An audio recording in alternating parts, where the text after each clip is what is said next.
ക്യാൻസറോ അല്ലെങ്കിൽ ക്യാൻസറിൻ്റെ ട്രീറ്റ്മെൻറ്റോ ചിലപ്പോൾ വന്ധ്യത കുട്ടികളുണ്ടാവാതിരിക്കാനുള്ള കാരണമാകും. അത് പുരുഷന്മാരിലും ആവാം, സ്ത്രീകളിലും ആവാം.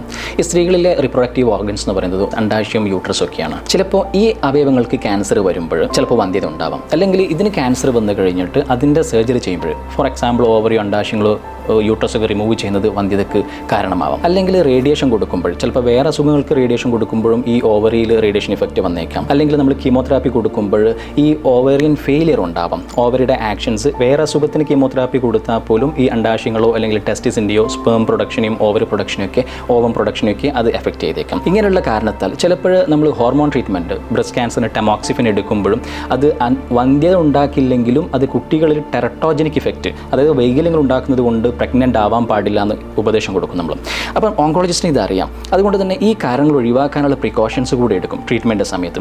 ഒന്നുകിൽ ഈ അവയവങ്ങൾക്ക് അസുഖം വന്ന് സർജറി ചെയ്യുമ്പോഴും ഫെർട്ടിലിറ്റി പ്രിസർവേഷൻ സർജറി, അതായത് വന്ധ്യത ഇല്ലാത്ത രീതിയിൽ സർജറി ചെയ്യാൻ പറ്റുമോ നോക്കും. കീമോതെറാപ്പി സമയത്ത് അതിന് മുമ്പ് ഊസൈഡ് പ്രിസർവേഷൻ, അല്ലെങ്കിൽ ഓവം പ്രിസർവ് ചെയ്യുക, അല്ലെങ്കിൽ സ്പേം പ്രിസർവ് ചെയ്യുക, അല്ലെങ്കിൽ എംബ്രിയോ പ്രിസർവ് ചെയ്ത് വെക്കുക, എന്നിട്ട് കീമോതെറാപ്പി സ്റ്റാർട്ട് ചെയ്യും.